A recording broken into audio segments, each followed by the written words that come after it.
माता हसमुखी ने आपको अपने आश्रम मिलने के लिए बुलाया है। वो चाहती है कि आप उनके भजन गाएं। पागल हो गया क्या तू? मैं क्यों जाऊं उसके पास? उसे कहो अगर मुझसे गवाना है तो वो आए यहाँ मेरे पास। महाराज जी, छोटा मुंह बड़ी बात, लेकिन उनकी लाखों श्रद्धालु है। पता नहीं वो यहाँ आएंगे या नहीं। अरे मेरे श्रद्धालु कितने हैं जानता है ना तू? करोड़ों में है। उसे आना है तो आए, नहीं तो जाए किसी भी आलतू फालतू भजन गाय के पास। रुक्मिणी, मेरे फ्रूट्स कहाँ हैं? जब भूख मर जाएगी तब लाओगे क्या? ये फ्रिज से निकाल के रखे थे ताकि आपके गले को ना लगे। क्या है? कैसी प्लेट है ये? पीतल के बर्तन कहाँ हैं? और ये ऐसे है, ये पूरा का पूरा फल खाऊंगा मैं? काट के देना चाहिए ना? खा पाएगी? दिखा मुझे, मुंह खोल, खा के दिखा।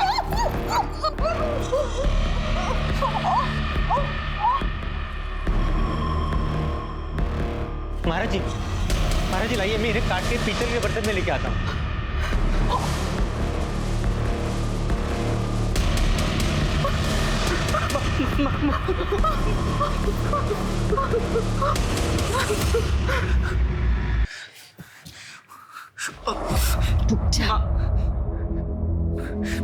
माँ, मैं श्रेया से प्यार करता हूँ और शादी भी करना चाहता हूँ और अच्छे घर की है, पढ़ी लिखी है, तो आप लोगों को प्रॉब्लम क्या है?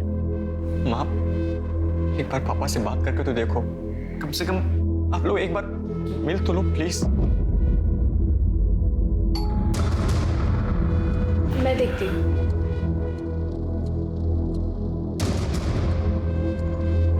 एक मिनट, तू क्यों आ गई दरवाजा खोलने के लिए? मैंने तुम्हें बताया था ना, जब तक ये पैदा नहीं हो जाता इसे दुनिया की नजरों से बचा के रखना है। चल अंदर।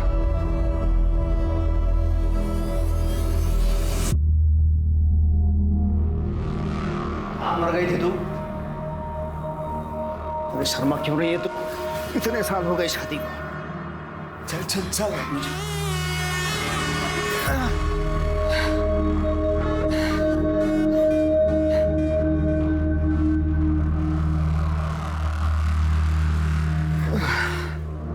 सुनो, एक बार आदित्य के दोस्त से मिल तो लो ना। वो दिखने में भी अच्छे और अच्छे परिवार से भी है।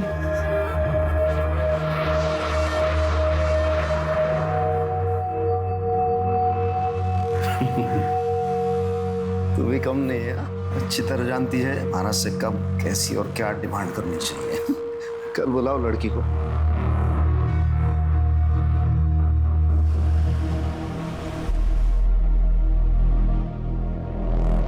हाय। अरे बेटा आ गई। नमस्ते आंटी जी। नमस्ते, आ जाओ।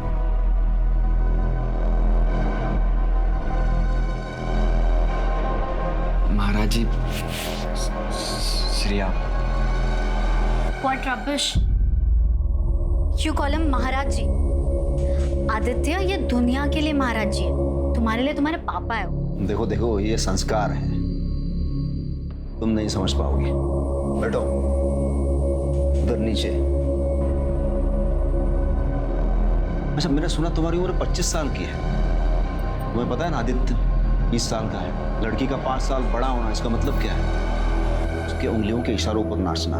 हाँ, अगर लड़की की उम्र 5 साल छोटी हो तो शादी कराई जा सकती है। अंकल जी प्लीज बुरा मत मानना, पर आपकी बातों से पता है मुझे क्या लगता है कि आप औरतों की बिल्कुल रिस्पेक्ट नहीं करते। चुप! जब मैं बोलता हूँ ना तो सब सुनते हैं। और दूसरा बात, हमारे घर में शादी से पहले प्रेम संबंध, और वो भी पब्लिकली, को नहीं चलता। आपको पता है क्या, आप ना फादर से ज्यादा डिक्टेटर लगते हो मुझे। और अब पता नहीं कौन सी एज की बातें कर रहे हो, मुझे कुछ समझ नहीं आ रहा। और रही बात आदित्य की, वो एक एडल्ट है, उसकी लाइफ उसकी रिस्पॉन्सिबिलिटी है। आप उसे नहीं सिखाएंगे कि उसे क्या करना चाहिए और क्या नहीं करना चाहिए। आदित्य इन्हें कुछ बोलो। What? Really आदित्य, तुम अपने पापा से डरते हो? Look आदित्य, मैं एक लिबरल फैमिली से बिलोंग करती हूँ। I can't tolerate this nonsense, okay? हटो।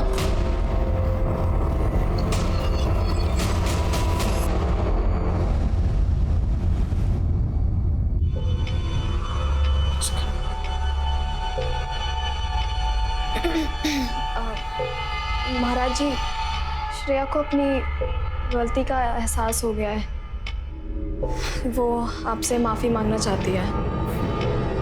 महाराज जी, वो फोन पर है। महाराज जी, मुझसे गलती हो गई, मैं आपसे मिलके माफी मांगना चाहती हूँ। आज शाम को आ जाओ।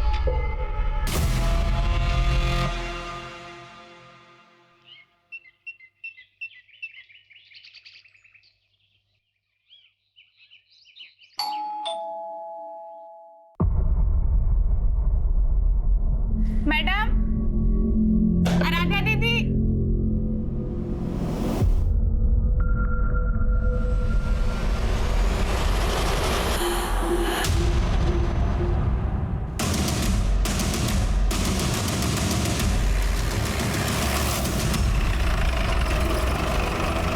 सब मैंने फोन किया था। मैं कब से घंटी बजा रही थी, कोई खोल नहीं रहा था। ये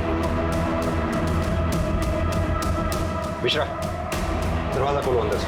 सर, सर,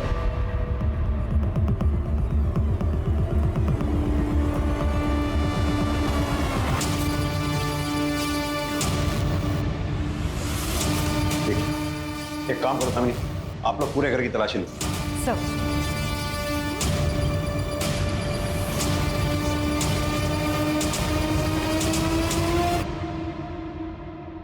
सर, ये तो भजन सम्राट केशव महाराज है। जानता हूँ। पेट पे स्टैब किया गया है, गला काटा गया है और उस औरत का भी गला काटा गया। ब्रूटल मर्डर से सर। मिश्रा, मुझे लगता है ये औरत इनकी वाइफ, दोनों बॉडीज को पोस्टमार्टम के लिए भिजवाओ। सर,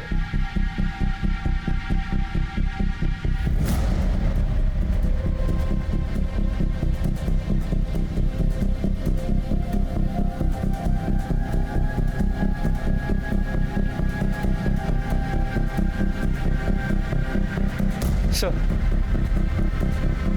ये इनकी बीवी है। मर्डर वेपन शायद ये मिसिंग तलवार ही है। एक काम करो मिश्रा, ये तलवार भी फॉरेंसिक के लिए भिजवाओ। सर, सर अंदर लॉकर खाली है, पूरी ज्वेलरी गायब है सर, और अंदर 2 पैक्ड बैग्स मिले हैं। Packed bags? Yes sir. इधर आओ। जी सर। घर में इन दोनों के अलावा और कौन कौन रहता है? आदित्य भैया और आराध्या दीदी, दोनों भाई बहन।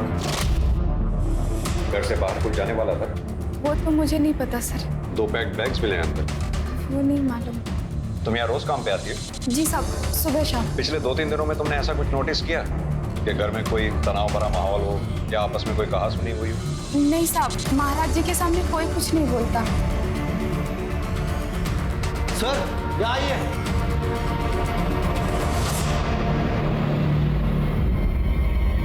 ये देखिए सर। घर में तो 4 लोग रहते हैं मिश्रा, प्लेटें 5 हैं, यानी कोई 5वां शख्स था जो बाहर से आया था। सर, ये भी तो मुमकिन है कि 4 लोगों ने 5 प्लेट्स में कुछ खाया हो। सिंह, ये सारी प्लेट्स फॉरेंसिक के लिए भिजवाओ। सर, तुम्हारे पास फैमिली में से किस किस का कॉन्टैक्ट नंबर है? रुक्मिनी मैडम और आराध्या दीदी का। मिश्रा, इन दोनों के कॉल रिकॉर्ड्स निकलवाओ। इनके कॉल रिकॉर्ड्स में से बाकी फैमिली मेंबर्स के भी कॉन्टैक्ट मिल जाएंगे। सर, इस केशव महाराज का नंबर तो इंटरनेट पे भी अवेलेबल है। तुम इनके अलावा इनके किसी रिश्तेदार को भी जानते हो? जी साहब, रुक्मिनी मैडम का एक भाई है, सुनील। सुनील इलेक्ट्रॉनिक, उनका एक दुकान है, गोदाम भी है उनका। ये सुनील इलेक्ट्रॉनिक्स का कॉन्टैक्ट नंबर इंटरनेट से निकालो और इसे थाने पूछताछ के लिए बुलाओ। सर, दामिनी, सर, इनसे बाकी की डिटेल ले लो। सर, तुम आओ मेरे साथ। जी मैडम। सर, ये भाई बहन मिसिंग। मुझे लगता है इन दोनों ने ही अपने माँ बाप का मर्डर किया है। हो सकता है घर में कोई अनबन हुई, भाई ने माँ और बाप को मार दिया, पैसे और जेवर लेकर बहन के साथ फरार हो गया। मिश्रा, भाई बहन दोनों के कॉल रिकॉर्ड्स निकलवाओ। लोकल ज्वेलर्स को इंटीमेट करो, शायद कोई क्लू मिले। सर,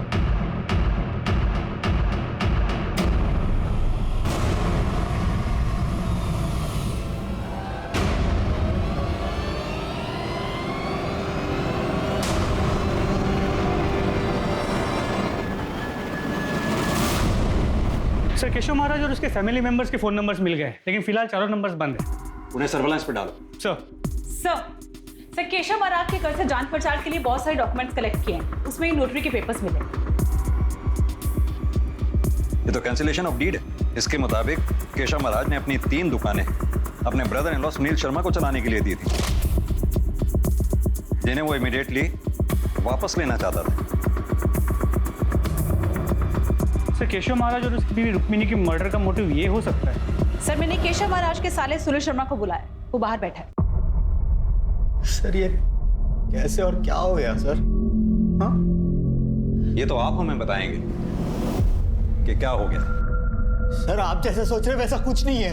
अरे मेरे जीजा जी के बहुत बड़े एहसान है मुझ पर। गांव से मुझे बुला लिया उनका बिजनेस संभालने के लिए। वो जितना एक्सपेक्ट कर रहे थे उतना तो पैसा नहीं दे पा रहा था उन्हें। सर धंधा बहुत मंदा चल रहा था, इसलिए वो मुझसे गो डाउन भी ले रहे थे वापस। लेकिन हमें जो पता लगा है, केशव महाराज जी की एक कैंसिलेशन डीड है, जिसके मुताबिक वो अपने तीनों गोडाउन जिन्हें तुम खरीदना चाहते थे वो तुम्हें बेचने को तैयार नहीं थे, इमीडिएटली वापस लेना चाह रहे थे। अच्छा, तू चाहता है ये दुकान और गोडाउन में तुझे बेच दूं? हाँ, तो धीरे धीरे करके इसके पैसे चुका देंगे। तेरे माथे पे क्या लिखा है? अरे आप गुस्सा क्यों हो रहे हैं? देखिए आपने जब दुकान और गोडाउन दिए थे तब तो वो खाली थे, मैंने धंधा जमाया। और वैसे भी आपको कोई इंटरेस्ट नहीं है ना, आप अपने भजन कीर्तन का जो बिजनेस खुला है वो चलाते रहिए। आपने जिस भाव में दुकान और गोडाउन खरीदे उसी भाव में मैं खरीदूंगा। जीजा जी रोकड़ा दूंगा, रोकड़ा। और निकल यहाँ से, और आगे की सारी बातें मेरा वकील करेगा अब तेरे साथ। तुम्हें उन्होंने बेचा नहीं, इसलिए शायद तुमने उनका कत्ल कर दिया। अरे नहीं सर, मेरी बहन का घर है, मैं उसका घर उजाड़ूंगा, उसे मार डालूंगा। क्या बोल रहे हो सर? और मुझे देख के आपको लगता है मैं ऐसा कुछ कर पाऊंगा? हमें क्या लगता है क्या नहीं, इस बात को छोड़िए। ये बताइए कि आपके दोनों भांजा और भांजी आदित्य और आराध्या इस वक्त कहाँ हैं? कहाँ छुपाया हुआ है उनको इस वक्त? छुपाया? अरे भांजी तो अजमेर में गर्ल्स कॉलेज में पढ़ती है। लेकिन हमें पता चला है कि वो यहीं थी, अजमेर में नहीं। क्या? हाँ, मेट से हमें पता लगा है कि वारदात की रात रुक्मणी पुजारी और आराध्या सूटकेसेस पैक करके कहीं जाने वाले थे। कहाँ जाने वाले थे? सर जाने वाले थे? सर मुझे जितना पता है भांजी अजमेर में कॉलेज में पढ़ती है और दीदी ने कभी बताया नहीं वो कहाँ जाने वाली थी। तुम्हें क्या लगता है ये दोनों बच्चे आदित्य और आराध्या क्या अपने माँ बाप का कत्ल कर सकते हैं? अरे भांजी का तो पता नहीं सर, पर ये आदित्य है ना बहुत इनोसेंट है। हाँ जीजाजी से नाराज जरूर था, जब वो भजन नहीं ठीक तरीके से गाता था तो जीजाजी बहुत टॉर्चर करते थे उसे। कितनी बार बोला है मैंने प्राणायाम कर, लेकिन तू नहीं करता है। अरे ऐसे थोड़ी बनते हैं भजन सम्राट, उसके लिए रियाज करना पड़ता है। रुक, तो ऐसा नहीं मानेगा। विनोद माचिस दे। महाराज नहीं ऐसे चिल्लाने से तेरी आवाज खुलेगी। इसके अलावा कुछ नहीं मालूम मुझे सर, कुछ नहीं। ठीक है, अभी तुम जा सकते हो, जरूरत पड़ी तो फिर बुलाएंगे। बिल्कुल सर।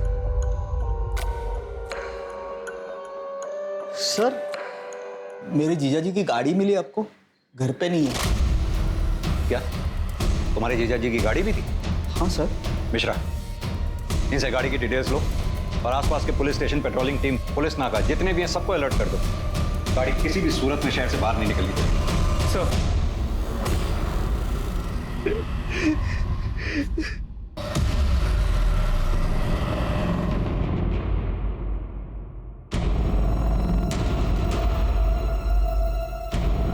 कहां पे तू? हाँ, मिल मुझे। मैंने कहा ना मिल मुझे, दिल्ली के बाहर निकलना है मुझे, जल्दी मिल। सर यानी कि दोनों की हत्या का समय सुबह 3 से 5 बजे के बीच में ही है और हत्या किसी धारदार हथियार से हुई। होना हो ये हथियार वही तलवार है जो केशव महाराज के घर से दीवार पे से गायब है। सर इस रिपोर्ट में एक सरप्राइजिंग बात यह है कि केशव महाराज के खून में काफी ज्यादा मात्रा में शराब पाई गई है। What? यानी कि कातिल को इस बात का आभास था कि केशव महाराज ने उस वक्त शराब पी हुई होगी और जब उसने महाराज को मारा इसी आपाधापी में रुक्मणी पुजारी जाग गई, जिसकी वजह से वो भी मारी गई। सर 100% ये काम उन भाई बहन का ही। ये महाराज अपने बेटे को टॉर्चर करता गुस्से में बेटे ने माँ बाप दोनों को मार दिया। मिश्रा, अगर तुम्हारी बात मैं मान भी लूं तो मुझे ये बात समझ में नहीं आती कि आराध्या के पास क्या मोटिव हो सकता है इन सबके पीछे। तो हो सकता है कि ये भाई बहन आपस में काफी अटैच्ड हो। भाई अपनी बहन को छोड़ के जा नहीं सकता था, इसलिए अपने साथ ले गए। ये केशव महाराज के घर के आसपास कोई सीसीटीवी वगैरह मिले क्या? नहीं सर। एक काम करो, ये नौकरानी करुणा से एक बार दोबारा बात करो, शायद कोई नई बात सामने आए। जी सर। और वो गाड़ी के बारे में कुछ पता चला? सर हमारी टीम्स को बता दिया है, लेकिन अब तक कोई इन्फॉर्मेशन नहीं मिल पाई। तलाश जारी रखो उसकी। जी सर।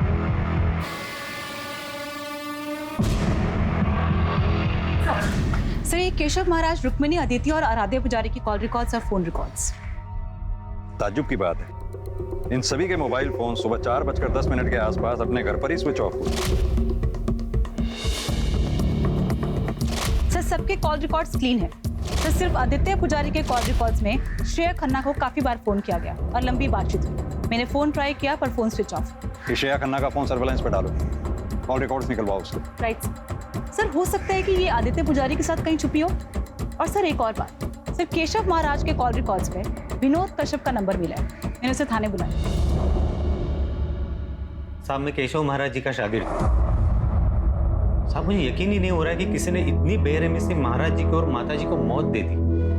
विनोद, तुम इतने साल से केशव महाराज जी के साथ थे, जाहिर सी बात है कि तुम्हें पता होगा कि कौन लोग उनके दुश्मन थे या कौन लोग उनसे नाराज थे। अब क्या बताऊं साहब, थे तो वो मेरे गुरु, लेकिन असल में एक बहुत ही गिरे हुए और नीच किस्म के इंसान थे। मतलब? इसी वजह से उन्होंने हर गली नुक्कड़ पर दुश्मन बने हुए थे, और एक बार मैंने भी उनसे नाराज होकर उनका काम छोड़ दिया था। महाराज जी, आपने मुझे 6 महीनों से पैसे नहीं दिए। घर चलाने के लिए पैसों की जरूरत तो पड़ती है ना। अंग्रेजी शराब है, चल एक गिलास लेके आ, तेरे को अंग्रेजी शराब पिला दूंगा। महाराज जी, आप ये भजन की चुनरी उतारते ही अलग आदमी बन जाते हो। मुझे शराब नहीं चाहिए, पैसे चाहिए। गुरु से कोई पैसा मांगता है क्या? मैं जो तुझे इतना गाना सिखा रहा हूँ उसका क्या? अलग अलग जगह पे घुमाने ले जाता हूँ, बड़े बड़े होटलों में, 5 स्टार होटलों में, खाना पीना अय्याशी। ये जन्म छोड़ दे, अगले जन्म में भी उसके पैसे चुका पाएगा क्या? महाराज जी, मैं शादीशुदा आदमी हूँ, घरवाली के भी खर्चे होते हैं। चल ठीक है, मैं तुझे पैसे दे देता हूँ। तो एक काम कर, आज रात को तेरी घरवाली को मेरे पास छोड़ के चला जा। महाराज जी! अरे तेरे मोबाइल में उस तेरी घरवाली का फोटो होगा ना, दिखा ना मुझे। महाराज जी! साहब, उनकी ये बात मुझसे बर्दाश्त नहीं हुई और मैंने उनका काम छोड़ दिया। फिर एक बार उनका कॉल आया। बेटा विनोद, तू नाराज है क्या मुझसे? बाप और बेटे में कभी मनमुटाव होता है क्या? देख, तुम्हारा बेटा है रे, और जीवन में 2 बातें ठान ले। एक, माँ बाप और गुरु का गुस्सा या आशीर्वाद होता है, और दूसरी बात, गुस्से और नशे में कहे गए शब्द ये जिंदा लाश की तरह होते हैं। उन्हें ऐसे दिल से कभी लगा के नहीं रखना चाहिए। हाँ तो ठीक है, कल से आ जा। साहब, मैं 3 सालों से इस लाइन में उनके साथ जुड़ा हुआ था। हम दोनों को एक दूसरे की आदत सी पड़ गई थी, तो सब मुझे भी दूसरा कोई काम आता नहीं था। तो जैसे ही उन्होंने मुझसे माफी मांगी, मैं फिर से उनके साथ जुड़ गया। विनोद, तुम्हारी फोन की लोकेशन के मुताबिक जिस रात केशव महाराज के साथ ये वारदात हुई, उस शाम तुम उनके घर पर गए थे। हाँ साहब, मैं 8 बजे गया और 10 बजे निकल गया। इस दौरान तुमने कुछ भी ऐसा नोटिस किया जो रोज की तरह नॉर्मल नहीं था? साहब, उस दिन उनके घर का माहौल कुछ ठीक नहीं था।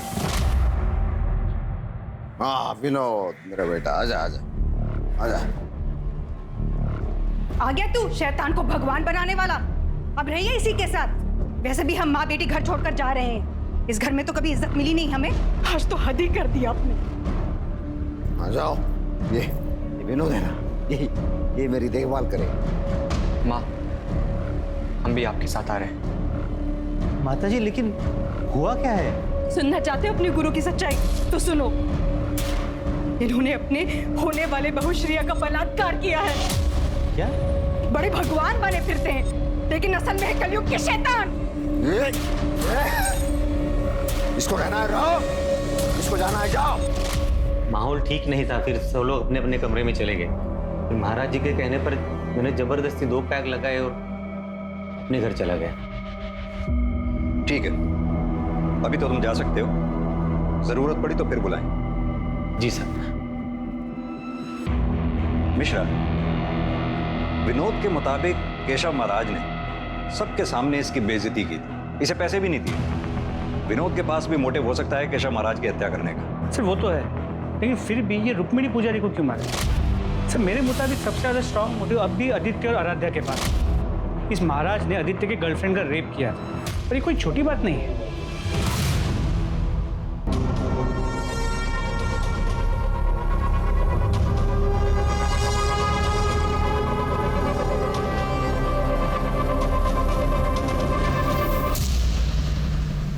मैडम, श्रेया का फोन ऑन होगा। उसका फोन अभी गुरुग्राम से दिल्ली ट्रैवल कर रहा है। ठीक है।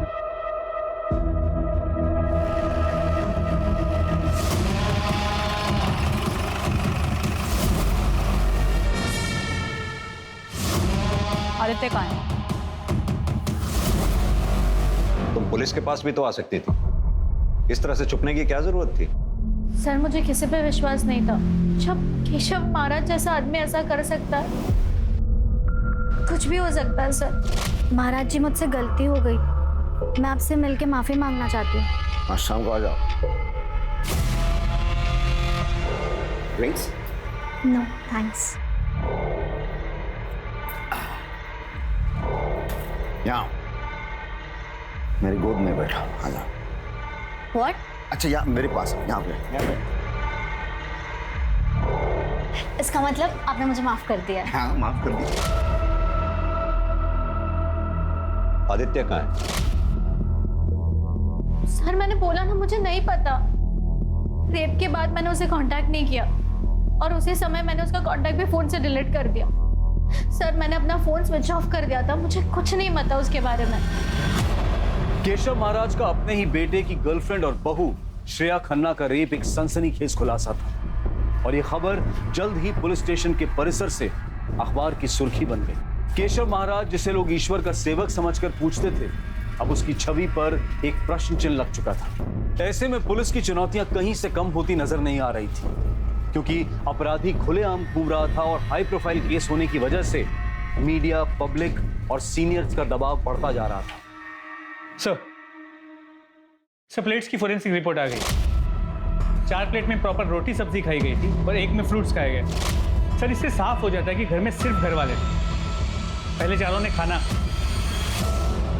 उसके बाद फ्रूट्स खाए और फिर आदित्य आराध्या ने अपने माँ बाप का खून किया और फरार हो। मिश्रा, ये भी तो हो सकता है कि वो 5वां शख्स जो हमारी थ्योरी के मुताबिक कातिल है, उस परिवार का जानने वाला हो। इनफैक्ट जिस दिन वो आया था उस दिन मंगलवार भी था। हो सकता है उस 5वें शख्स का व्रत हो। उस दिन परिवार वालों ने उसके लिए फल फ्रूट्स काटे हों जो उसने खाए भी। क्योंकि आदित्य और आराध्य ये भी हमारे प्राइम सस्पेक्ट्स हैं, हो सकता है उस 5वें शख्स ने इन दोनों के साथ मिलकर वारदात को अंजाम दिया हो और उसके बाद ये तीनों फिर फरार हो गए। सर हमारे सस्पेक्ट या कांटेक्ट में ऐसी बात कोई सामने नहीं आई जिसके मोबाइल का लोकेशन क्राइम स्पॉट के टाइम ऑफ मर्डर से मैच करता हो। साहब, उस दिन मेरे जाने तक किसी ने खाना नहीं खाया था। सब गुमसुम बैठे थे, एक दूसरे से कोई बात भी नहीं कर रहा था। घर की चाबी किस किस के पास रहती है? सभी के पास। बाहर वाले के पास किसी? रुक्मिनी दीदी के भाई सुनील साहब के पास। मैंने एक बार उनको खुद से दरवाजा खोल के अंदर आते देखा था। ये रुक्मिणी मैडम के भाई साहब सुनील के अपने भांजा भांजी के साथ कैसे संबंध थे? महाराज जी तो भैया के साथ बहुत कड़क थे, लेकिन सुनील साहब अपने भांजे से बहुत प्यार करते थे। हाँ साहब, उस दिन एक बात बताना भूल गई थी। आराध्या दीदी पेट से थी। क्या आराध्या की शादी हो चुकी है? वो तो मुझे नहीं मालूम सर। घर पे कोई आता भी नहीं था और ये लोग आराध्या दीदी को किसी के सामने आने भी नहीं देते थे। जब तक ये पैदा नहीं हो जाता, इसे दुनिया की नजरों से बचा के रखना है। चल अंदर। तुमने घर में किसी को ऐसी बात करते सुना कि क्यों आराध्या को वो लोग किसी के सामने नहीं आने देना चाहते थे? नहीं साहब। ठीक है, अभी तुम जा सकती हो। जरूरत पड़ेगी तो फिर बुलाएंगे। जी साहब। सर मुझे लगता है एक बार फिर से हमें सुनील से बात कर लेनी चाहिए। बुलाओ उसे। सर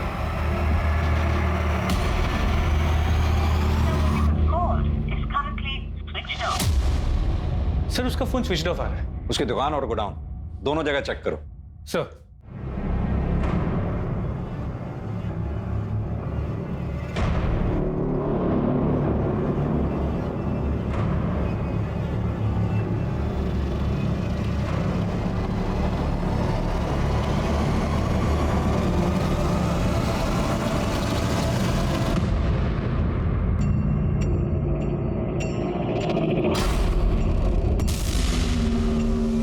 खा लेंगे। भूख नहीं है मुझे। देख, ये तेरे लिए नहीं, इसके लिए। अच्छा।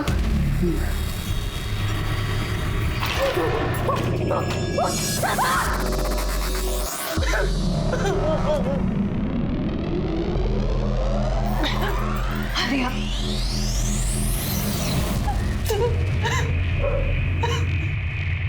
सर सुनील अपने घर पे नहीं है। उसके बिल्डिंग के वॉचमैन ने बताया कि 3-4 दिन पहले वो अपनी गाड़ी लेके कहीं चला गया, वापस लौटा नहीं।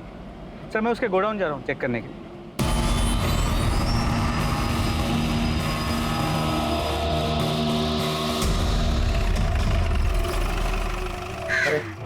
क्या हो साहब?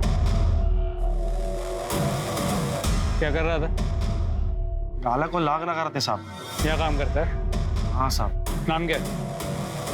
अजिंक्य। मालिक का है?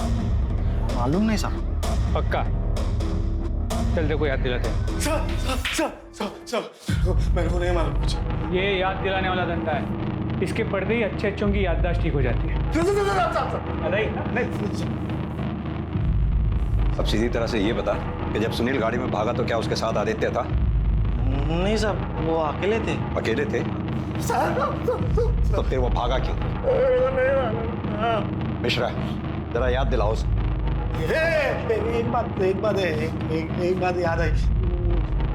वो बोल रहे थे कि केशव महाराज को मारने की सुपारी के बारे में कुछ बात कर रहे थे। साला मेरा जीजा है ना, लोगों से पैसे लूट के अभी महात्मा बना है।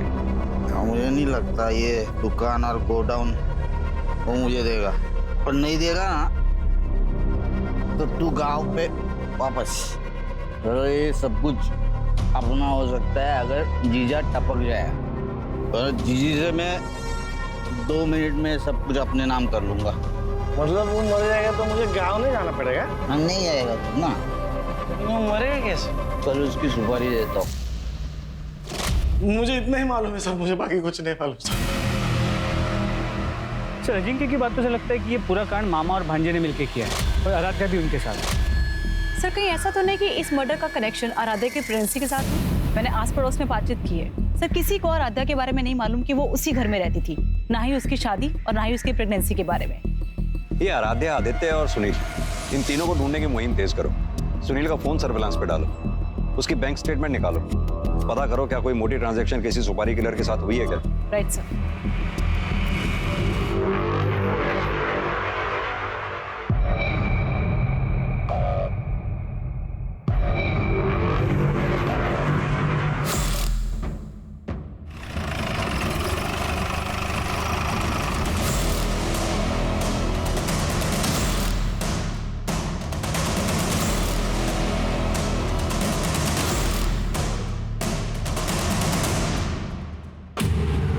मिश्रा, गाड़ी खुलवाओ।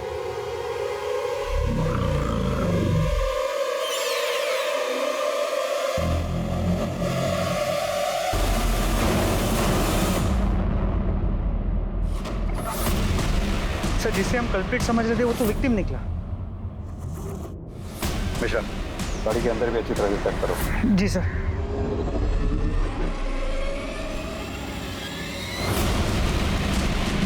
सर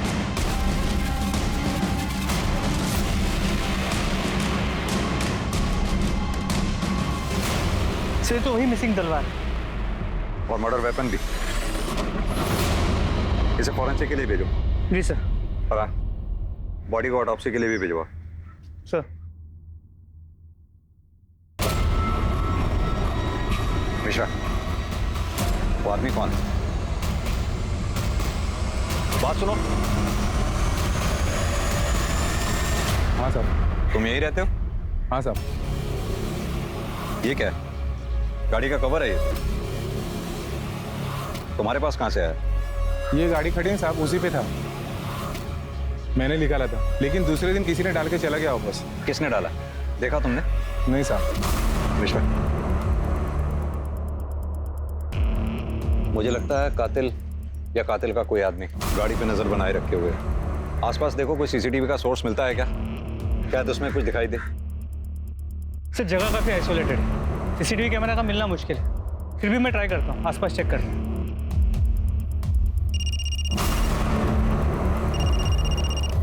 हाँ दामिनी, सर सुनील का पता चल गया, वो कहीं सोनीपत पे छिपा बैठा था। उसने अजिंक्य यादव को कॉल करने के लिए फोन किया, तो टीम ने उसका लोकेशन ट्रेस कर लिया सर।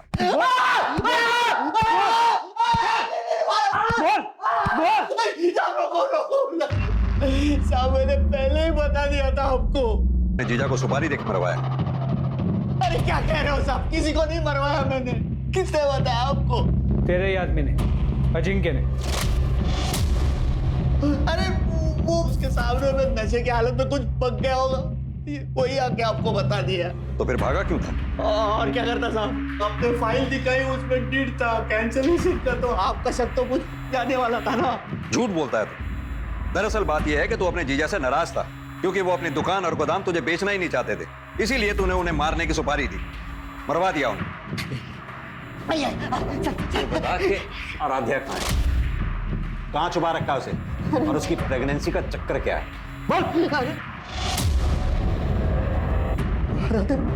आराध्या प्रेग्नेंट? माँ के सब देखता हूँ, मैंने किसी को नहीं मरवाया। मिश्रा, इसकी तब तक तोड़ाई करो जब तक ये सच ना बोले। सर आदित्य पुजारी की पोस्टमार्टम रिपोर्ट के मुताबिक उसकी मौत उसी दिन सुबह 3 और 5 के बीच हुई थी। यानी कि ठीक उसी समय जब केशव महाराज और रुक्मणी पुजारी का कत्ल हुआ। और उस मर्डर वेपन की फॉरेंसिक रिपोर्ट का क्या हुआ? सर आ गई, ये रही। मर्डर वेपन पे केशव महाराज, आदित्य और रुक्मणी पुजारी, इन तीनों के ब्लड स्टेन्स मिले, लेकिन फिंगरप्रिंट किसी का भी नहीं। Right sir.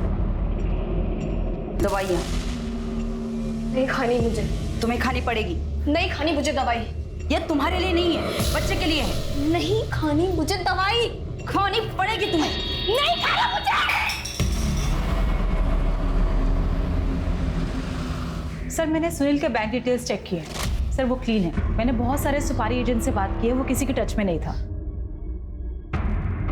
गाड़ी हमें जहां खड़ी मिली थी वहां के सीसीटीवी सोर्स का क्या हुआ? सर वहां तो कोई सीसीटीवी कैमरा नहीं मिला, लेकिन उस लोकेशन से करीब 900 मीटर दूर एक सीसीटीवी कैमरा है। तो प्रॉब्लम क्या है? सर एक्चुअली वो एक घर में लगा हुआ है और घर का मालिक शिरडी गया है, 2 दिन बाद आएगा। जैसे ही आ जाए पता करो। मुजरिम अपनी जुर्म की हुई जगह पे बार बार विजिट करता है, ये जानने के लिए कि कहीं उसके जुर्म के बारे में किसी को कुछ पता तो नहीं चला। नेक्स्ट टाइम वो जब भी स्पॉट पे आएगा कैमरा में कैद हो जाएगा, फिर उसके मोबाइल की डिटेल से सब क्लियर हो जाएगा। सर मुझे आराध्या पर पूरा शक लगता है। सर कहीं उसकी मिस्टीरियस प्रेगनेंसी बाकी लोगों की मौत का कारण तो नहीं बनी? मुझे लगता है हमें इस केस को रिविजिट करना चाहिए। मिश्रा, इस केस में हमारे प्राइम सस्पेक्ट कौन कौन से हैं? सर महाराज का चेला विनोद, उसका साला सुनील जो फिलहाल लॉकअप में है, सुनील के यहाँ पे जो काम करता है अजिंक्य, आदित्य की गर्लफ्रेंड श्रेया, महाराज की बेटी आराध्या। इन सब के कॉल रिकॉर्ड्स और लोकेशन डिटेल्स सब चेक करवाओ। इनके कॉन्टैक्ट लिस्ट में जितने भी लोग हैं सबको क्रॉस वेरीफाई करो। जितने सस्पेक्ट जेल से बाहर आए हैं सब पे नजर रखो। सर पुलिस सभी संदिग्धों पर कड़ी नजर रख रही थी, लेकिन ना तो कोई ऐसी गलती कर रहा था जिससे पुलिस का शक गहराता, और ना ही कोई नया क्लू या सबूत सामने आ रहा था, सिवाय उस सीसीटीवी कैमरा के जो केशव महाराज की बरामद हुई गाड़ी और उसमें मिली उनके बेटे आदित्य पुजारी की लाश की लोकेशन से 900 मीटर दूर उसी सड़क पर था।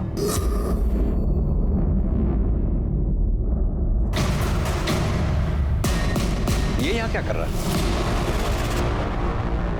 मिश्रा, उठा के लाओ। सर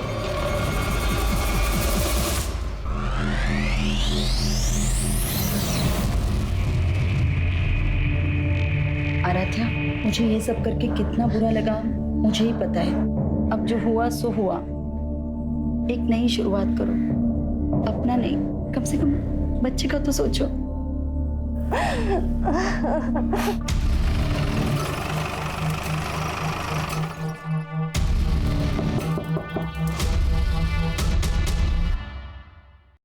मैं देखती हूँ दरवाजे पे कौन है।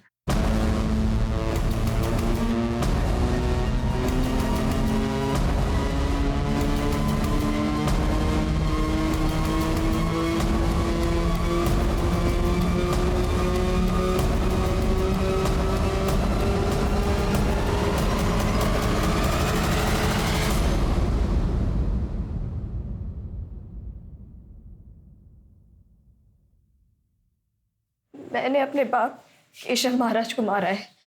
क्यों मारा है? वो आदमी राक्षस था। अब सीता खुद को भगवान बोलता था, अपनी हवस की आग में उसने अपनी बेटी का रेप कर दिया। उस रेप के कारण मैं प्रेग्नेंट हो गई। फिर उसके बाद मैंने और मेरी माँ ने बच्चा गिराने की बात की। अरे तुम दोनों पागल हो गई हो क्या? किसी ने भी अगर ये बच्चा गिराने की कोशिश की ना तो मैं उसे जान से मार दूंगा। अरे जब आराध्या और आदित्य पैदा हो गए थे तो मैं क्या था? मामूली आदमी, कुछ नहीं था मैं। लेकिन आज आराध्या के पेट में मेरा केशव महाराज का दिव्य अंश पल रहा है। सिंह, मेरा वो तलवार लेके आओ। तब तक तुम ये ग्लव्स पहनो।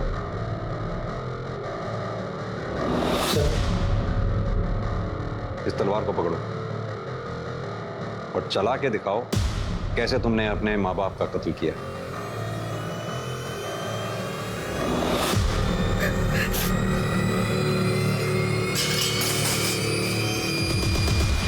केशव महाराज ने तुम्हारा रेप किया, सच है। केशव महाराज की वजह से तुम प्रेग्नेंट हुई, यह भी सच है। तुमने अपने माँ बाप को मारा, यह सच नहीं है।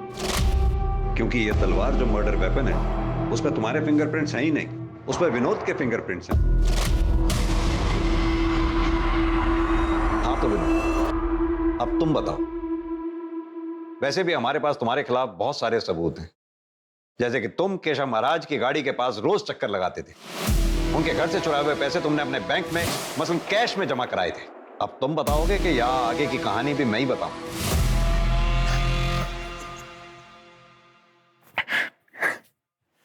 साहब, मैंने मारा महाराज जी को। फिर मैं महाराज जी के घर गया और आराध्या को लेकर अपने घर चला गया। तुमने पहले अपने बयान में बताया था कि महाराज ने तुम्हें पहले भी बेइज्जत किया था, लेकिन केशव महाराज को मारने का ख्याल तुम्हारे मन में अब क्यों आया? उस दिन जब मैं महाराज जी के घर गया तब मुझे पता चला कि महाराज ने श्रेया का रेप किया है। और उसी सुबह मेरे बीवी ने मुझे बताया था कि महाराज जी ने उसका भी रेप किया है, जिसकी वजह से वो प्रेग्नेंट थी। जब महाराज ने विनोद को पैसे नहीं दिए तब मैं विनोद को बिना बताए महाराज से पैसे मांगने चली गई। ये ले, गिन लो अच्छी तरह से गिन लो। हाँ? महाराज जी क्या कर रहे हो? क्यों और चाहिए पैसे? टेंशन ये ले, सारे के सारे तेरे। कुछ नहीं होगा, देख मैं महाराज हूं ना, मैं केशव महाराज हूं। महाराज जी ये आप क्या कर रहे हो? महाराज जी, कोई नहीं। महाराज जी तुम्हें अभी बुलाया मैंने। दुनिया भले ही मुझे खलनायक समझे साहब, लेकिन जब ये महाराज की सच्चाई जानेगी ना तब मुझे ही सच्चा नायक समझेगी। नायक वही होता है जो कानून के दायरे में रहकर लड़कर और लड़ाई जीतता है, लड़ाई लड़ता है। तुम्हारी इसी नादानी की वजह से तुमने दो परिवारों की जिंदगियां बर्बाद कर दी, एक केशव महाराज के परिवार की जिंदगी और एक अपने परिवार की। अब तो जिंदगी बढ़। अगर केशव महाराज के खिलाफ विनोद या उसकी पत्नी शिप्रा या उसकी बेटी आराध्या ने कंप्लेंट लिखवाई होती तो केशव महाराज पर कार्रवाई होती, उसे सजा होती और विनोद को बदले की भावना में उसका मर्डर भी नहीं करना पड़ता। केशव महाराज के दुष्कर्म उसके आसपास मौजूद हर इंसान के लिए सबसे बड़ी दस्तक थे, लेकिन या तो उससे डरकर या फिर समाज के डर से सबने उस पर पर्दा डाल दिया। जुर्म के खिलाफ सतर्क रहना, चुप रहने की बजाय कानून के दायरे में रहते हुए जुर्म के खिलाफ एक्शन लेना समझदारी भी है और समझदार नागरिक का कर्तव्य भी। अब मैं अनूप सोनी आपसे विदा लेता हूं, फिर मुलाकात होगी क्राइम पेट्रोल सतर्क में एक और नए केस के साथ। तब तक अपना और अपने परिवार का ख्याल रखें, सतर्क रहें, सुरक्षित रहें और देखते रहें क्राइम पेट्रोल सतर्क। जय हिंद।